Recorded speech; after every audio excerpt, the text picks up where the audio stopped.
आज अनलॉक करते हैं ग्रामर की एक ऐसी यूनिट जो हमें बहुत ही गलत तरह से पढ़ाई गई थी हमारे स्कूल्स और कॉलेजेस में। पैसिव वॉइस मतलब सीता गाना गाती है, गाना सीता के द्वारा गाया जाता है। Come on, why do we even need to speak sentences like that? ऐसे तो हम कभी हिंदी में भी नहीं बोलते हैं ना। और जो सेंटेंसेस आप पैसिव वॉइस के रूल्स को यूज करके ट्रांसलेट कर सकते हैं और अपनी स्पोकन इंग्लिश, रिटन इंग्लिश को इम्प्रूव कर सकते हैं, वो ग्रामर का कोई भी टॉपिक आपको ये लिबरेशन नहीं दे सकता। तो वीडियो को डिवाइड करेंगे 2 पार्ट में। पहले पार्ट में हम इंटरव्यू करेंगे पैसिव वॉइस के कुछ फ्रेंड्स और रिलेटिव्स को, ये जानने के लिए कि पैसिव वॉइस की कहानी क्या है। और दूसरे पार्ट में मैं आपको एक्सप्लेन करूंगी कि पैसिव वॉइस क्यों और कब यूज करना है। In case you are new to this channel, guys we are following a series of free spoken English course. ये कोर्स आपको प्रेजेंट किया है ओशन इंग्लिश अकेडमी ने। इस कम्युनिटी का एक बहुत ही इंपॉर्टेंट और वैल्यूएबल पार्ट बनने के लिए please do subscribe to this YouTube channel. और अगर पुराने हो तो मेहनत से पढ़ना, क्योंकि थोड़ा महंगा सेशन है। ये सेशन आपको इस तरह कभी ना किसी ने सुनाया होगा, ना ही पैसे देकर खरीदी गई किताब में मिलेगा। मैं बहुत हम्बल तरीके से ये बात आपको कह रही हूँ, आप समझ गए ना। चलिए वीडियो शुरू करते हैं।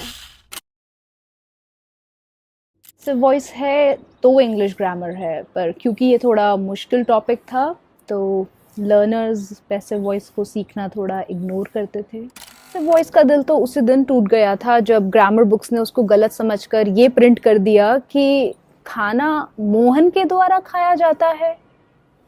बहुत बुरा दिन था वो पैसिव वॉइस के लिए। और उसके बाद पैसिव वॉइस लोगों ने पढ़ना छोड़ दिया और पैसिव वॉइस भी लोगों की दुनिया से बहुत दूर चला गया। देखिए, पैसिव वॉइस रॉयल फैमिली से था और उसका टारगेट था कि वो दुनिया को कुछ नया सिखाए, कुछ ऐसे सेंटेंसेस को फ्रेम करना सिखाए जो नॉर्मली टेंसेस की मदद से कभी नहीं बन सकते हैं। पर पैसिव वॉइस को बुरा तब लगा जब पता चला कि बच्चे पैसिव वॉइस को बस एग्जाम्स में अच्छे नंबर लाने के लिए पढ़ते हैं, उसका बस यूज़ किया जाता है एग्ज़ाम में अच्छे नंबरों के लिए और फिर उसको भूल जाते हैं। It was really disheartening. थोड़ा ग्लूमी बैकग्राउंड है ना पैसिव वॉइस का। Well, don't worry, we will do justice with passive voice today. उस बुकिश लैंग्वेज को भूलकर ये समझते हैं कि हमारी रियल लाइफ इंग्लिश में पैसिव वॉइस कैसे और कब यूज होता है। एक सिचुएशन के थ्रू समझते हैं। मान लेते हैं कि ये शॉप हमें लॉकडाउन के टाइम पर थोड़े कम पैसों में मिल रही थी, तो हमने सोचा कि शॉप को अभी परचेज कर लेते हैं और जैसे ही लॉकडाउन हटेगा यहाँ पर अपना काम डालेंगे सेकंड हैंड कार्स को बेचने का। अब लॉकडाउन हट गया, सबसे पहला फोकस था इस बोर्ड को हटाना, क्योंकि इस बोर्ड पर लिखा है बेकरी और इस बोर्ड पर हम लिखना चाहते थे यहाँ पर सेकंड हैंड कार्स बिकती हैं। अब थोड़ा स्टैंडर्ड मेंटेन करना था तो सोचा कि इंग्लिश में लिखेंगे, तो क्या ट्रांसलेशन होगी इसकी। अधिकतर हमारे दिमाग में आता है कि सब्जेक्ट से सेंटेंस को शुरू करो, we sell second hand cars here. पर क्या यहाँ पर ये बताना ज़रूरी है कि कौन बेचता है? ऑब्वियसली दुकान अगर गाड़ियाँ बेचने की है तो दुकान ही तो बेचेगी, हम ही तो बेचेंगे। तो हिंदी है, यहाँ गाड़ियाँ बिकती हैं सेकंड हैंड। तो इस सेंटेंस में फ़र्क क्या है अगर आप ध्यान से एनालाइज करें कि यहाँ पर डूअर ऑफ द एक्शन, काम को कौन करता है, वो हमें जानकर हटाना है, क्योंकि सेंटेंस को थोड़ा छोटा रखना है और फोकस पूरा रखना है कि काम क्या होता है, ताकि जो लोग उस बोर्ड को पढ़े उनका टाइम वेस्ट ना हो, उनको सीधा पता चल जाए कि अच्छा ये काम होता है। और कुछ पॉइंट से समझते हैं कि पैसिव वॉइस कब यूज होता है। मान लेते हैं चिंटू पिटा चिंटू की हो गई पिटाई उसके मोहल्ले में। अब ये सेंटेंस आप टेंसेस को यूज करके कभी ट्रांसलेट नहीं कर सकते। क्यों? क्योंकि आप ये नहीं बता रहे हैं कि मैंने चिंटू को पीटा या जैक ने चिंटू को पीटा। आप तो बस ये बता रहे हो कि भाई चिंटू पिट गया, चिंटू ने कोई काम नहीं किया। चिंटू यहाँ पर रिसीवर है, मतलब हमें पता ही नहीं है उसे किसने पीटा, हमें तो बस ये पता है कि भैया उसकी पिटाई हुई है। यहाँ पर क्या है, काम किसने करा वो अननोन है और पूरा का पूरा फोकस हमारा फिर से एक्शन के ऊपर है, एक्टर के ऊपर नहीं। Third, when the actors identity doesn't matter. अब मान लेते हैं आपने मेरे से पूछा आप घर पर कब पेंट कराते हो? मैंने कहा हम दिवाली के टाइम पर घर पर पेंट कराते हैं। काम कौन करता है पेंट करने का? पेंटर साहब करते हैं। पर अब हमें नहीं पता, आप में भी जानना नहीं चाहते कि कौन से पेंटर से पेंट कराते हो, आप तो बस ये जानना चाहते हो कि पेंट कब होता है। यहाँ पर भी क्या हो रहा है, हम ये नहीं बता रहे कि कौन पेंट करता है, हम ये बता रहे हैं कि पेंट कब होता है, क्योंकि जो डूअर है एक्शन का वो इम्पॉर्टेंट नहीं है। थोड़ा सा कंफ्यूजिंग लग रहा है, कोई बात नहीं, एग्जाम्पल्स के थ्रू समझते हैं। तो अभी तक एक डाउट तो बिल्कुल क्लियर है कि हमें टेंसेस को एक्टिव में पढ़ने के बाद उनका पैसिव वॉइस भी सीखना बहुत बहुत ज़रूरी है। अब क्योंकि मीनिंग में चेंजेस आ रहे हैं, इसका मतलब रूल्स के साथ भी थोड़ी छेड़खानी तो करनी पड़ेगी ना, वरना हम कहना तो ये चाहेंगे कि इंग्लिश पढ़ाई जाती है पर कह देंगे कि हम ही इंग्लिश पढ़ाते हैं। ये कन्फ्यूजन ना हो, इसीलिए रूल्स देखते हैं कि simple present, simple past, simple tense, आज बस 3 ही टेंसेस की पैसिव वॉइस हम सीखेंगे। उसके रूल्स में हमें क्या चेंजेस करने हैं, चेंजेस क्या करने हैं। पैसिव वॉइस ने बोला कि देखो मेरा अपर हैंड है, मैं स्ट्रांग हूँ तुमसे ज़्यादा, तो मुझे कंटिन्यूस फैमिली के रूल्स दे दो, और वर्ब की मेरे को चाहिए थर्ड फॉर्म, क्योंकि मैं स्ट्रांग हूँ, मेरी ग्रामर में ज़्यादा इंपॉर्टेंस है, रॉयल फैमिली से है ना पैसिव वॉइस। तो आपने कंटिन्यूस फैमिली के रूल उठाए, सिंपल प्रेजेंट के लिए आपने प्रेजेंट कंटिन्यूस के उठाए और बना दिया इज एम आर वर्ब की थर्ड फॉर्म। सिंपल पास्ट जहां आप डिड और second form of verb use करते थे, अब आप उसी टेंस में यूज करेंगे वॉज वर और वर्ब की थर्ड फॉर्म। और सिंपल फ्यूचर में जहां खाली विल आता था, यहाँ आ जाएगा विल बी वर्ब की थर्ड फॉर्म के साथ। यहाँ आपका एक और बहुत ही इंपॉर्टेंट डाउट क्लियर होता है कि आप इज एम आर और वॉज वर के साथ थर्ड फॉर्म ऑफ वर्ब कब यूज करते हैं। अब एग्जाम्पल से समझते हैं। देखो सिंपल प्रेजेंट टेंस का एग्जाम्पल लेते हैं। लोग यहाँ लैपटॉप्स रिपेयर कराते हैं। मान लेते हैं आपने ये शॉप ली, अब आपको यहाँ पर बोर्ड लगाना है कि यहाँ पर लैपटॉप्स रिपेयर होते हैं। एक्टिव वॉइस में अगर बनाएंगे तो हमें ऑब्वियसली डूअर चाहिए। एक्टिव वॉइस में आपके पास कौन काम को करता है उसका होना बहुत ज़रूरी है। तो ये सेंटेंस तो इजी है, हमने बहुत इस तरह के सेंटेंसेस बनाए हैं। तो आपने कहा ठीक है, पीपल रिपेयर लैपटॉप हियर, यहाँ पर लोग लैपटॉप रिपेयर करते हैं। पर नहीं, ऐसे नहीं बोलते। हम कैसे बोलते हैं? हम कहते हैं यहाँ लैपटॉप्स रिपेयर कराए जाते हैं या होते हैं। क्या काम होता है? लैपटॉप्स को रिपेयर करने का। ये तो इम्पॉर्टेंट नहीं है ना बताना कि कौन रिपेयर करता है, इसीलिए ये है पैसिव वॉइस। और ये पैसिव वॉइस के अलावा किसी और ग्रामर की फॉर्म से ट्रांसलेट भी नहीं हो सकता। तो बस यहाँ पर आप लैपटॉप से सेंटेंस शुरू करोगे क्योंकि बात लैपटॉप की है। Laptops are repaired here. Rule क्या था? सिंपल प्रेजेंट ने इज एम आर और वर्ब की थर्ड फॉर्म यूज करनी थी। तो लैपटॉप्स होते हैं repair, laptops are repaired here, ना कि लैपटॉप्स रिपेयर हियर समथिंग। ठीक है, तो ये एक बेसिक डिफरेंस आपने समझा है कि पैसिव वॉइस में आपका पूरा का पूरा फोकस होता है वर्ब पर, एक्शन पर। तो सही इंग्लिश है लैपटॉप्स आर रिपेयर्ड हियर। अब देखो लोग कहते हैं, पीपल से, पर अगर आप आइल्स एग्जाम की तैयारी कर रहे हैं या कोई एकेडमिक ऐसे लिख रहे हैं, तब वहां पर भी पीपल से दैट ना लिखकर आप लिख सकते हैं ऐसा कहा जाता है, इट इज सेड, ऐसा माना जाता है, इट इज बिलीव्ड। कौन ये मानता है? ये अंडरस्टूड है कि लोग ही तो मानेंगे। हम यहाँ पर नॉन लिविंग थिंग्स की थोड़ी बात कर रहे हैं, लोगों की ही बात कर रहे हैं। तो ये सेंटेंस हम फिर से पैसिव वॉइस में बनाएंगे और इंग्लिश आ गई, it is said that, it is believed that this house is haunted. It is believed that this house is haunted. आप एक और सेंटेंस कोशिश करें बनाने की, it is said that, all the best, कोशिश करें वरना भूल जाएंगे।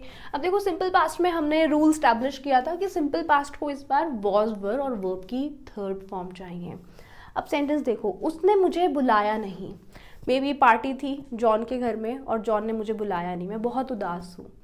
एक तरीका तो ये है कि मैं बता दूँ कि John did not invite me, पर मैंने कहा यार ब्लेम क्या डालना है किसी के ऊपर, बस ये बता देती हूँ कि मुझे बुलाया नहीं था। क्या काम नहीं हुआ था? इनवाइट करने का।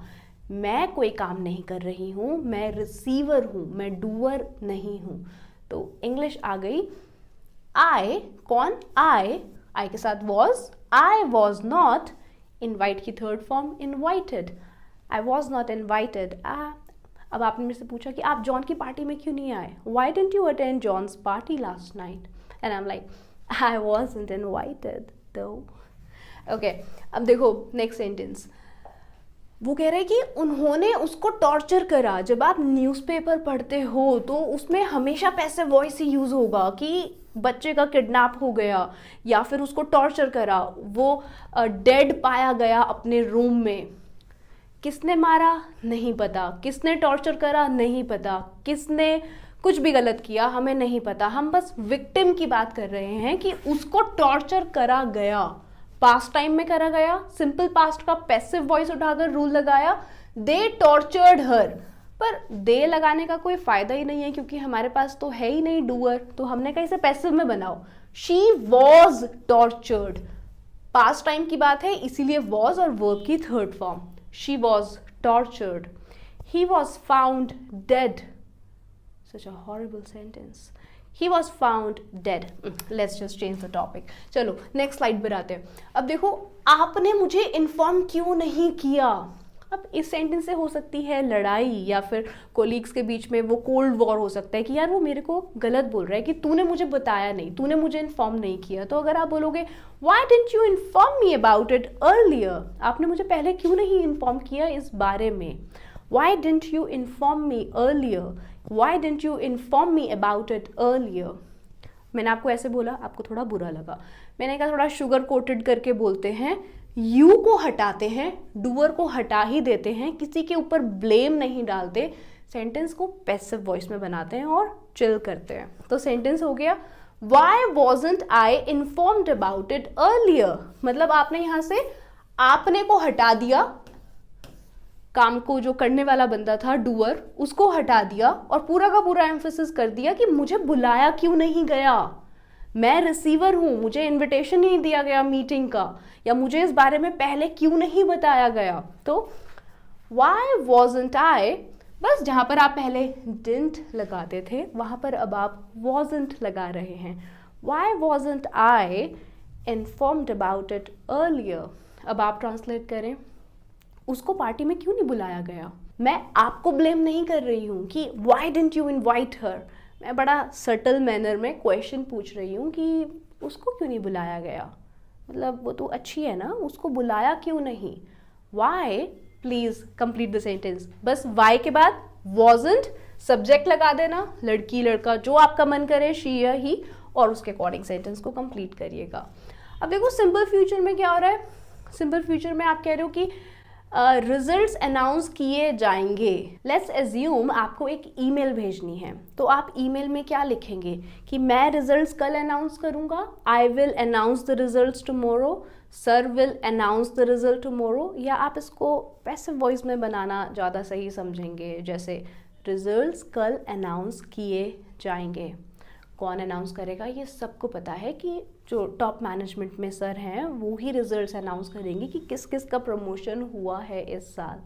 तो इंग्लिश हो गई the results will oops be, don't miss the be, okay, it's very important. यहाँ पर बी का कोई अपना मीनिंग नहीं है, होना और समथिंग लाइक दैट। ये बस एक रूल का पार्ट है कि आप पैसिव वॉइस में विल के साथ बी और वर्ब की यूज करेंगे थर्ड फॉर्म। तो the results will be announced tomorrow, the results will be announced tomorrow. अब आप ट्रांसलेट करें, आपको कल इन्फॉर्म कर दिया जाएगा। हो सकता है मैं कल छुट्टी पर हूँ, पर जो भी रिस्पॉन्सिबल होगा इस जॉब के लिए वो आपको ज़रूर इन्फॉर्म करेगा। तो आपको कल इन्फॉर्म कर दिया जाएगा। You will inform tomorrow, you will inform मतलब आप इन्फॉर्म करेंगे, पर हम कहना क्या चाहते हैं, आपके ऊपर काम होगा। क्या काम होगा, आपको इन्फॉर्म करने का। तो you will be, please complete the sentence. Last sentence देखते हैं हमारे आज के टॉपिक का, और वो है एप्पल कंपनी आईफोन 14 कब लॉन्च करेगी। तो हम आ गए एप्पल स्टोर में और हम पूछना चाहते हैं उनसे कि ये इवेंट कब होगा। When will Apple company launch iPhone 14? क्योंकि मुझे नया फ़ोन खरीदना है। अब देखो, when will Apple company launch new iPhone 14? अजीब नहीं लग रहा है, मतलब कम ऑन, आईफोन कंपनी तो लॉन्च करेगी ना, अगर उसका फ़ोन है तो सैमसंग थोड़ी करेगा। तो इस सेंटेंस को भी पैसिव में बनाना ज़्यादा वाइज रहेगा। तो आप कहोगे क्या कहोगे आप? जहां पर खाली विल यूज कर रहे थे बस वहां पर वर्ब की लगा देना थर्ड फॉर्म और विल के साथ आ जाएगा बी। तो इंग्लिश हो गई when will iPhone 14 be launched? When will iPhone 14 be launched? Excuse me, do you happen to know? Do you happen to know मतलब क्या आपको पता होगा? Do you happen to know when will iPhone 14 be launched? बात किसकी कर रहे हैं हम फ़ोन की बात कर रहे हैं कि कब लॉन्च होगा, ना कि ये कि उसको किसने बनाया है या ये काम कौन करेगा। पूरा का पूरा फोकस हमारा है एक्शन पर, ना कि डूअर पर। ये पैसिव वॉइस का पहला पार्ट था। आने वाले पार्ट में इसको और डीप लेवल पर समझेंगे कि जो दूसरे टेंसेस हैं उनको एक्टिव से पैसिव में कैसे कन्वर्ट करना है। आप फटाफट से मुझे ये बताएं कि आपको वीडियो समझ आई, नहीं आई तो भी बताएं, समझ आई तो भी बताएं, कन्फ्यूजन्स हो रही हैं तो भी बताएं। मैं नेक्स्ट पार्ट में आपके सारे डाउट्स का ध्यान रखूँगी। बाकी thank you very much for being with me till the end. आग की तरह फैला दूँ इस वीडियो को। Thank you very much, all the best.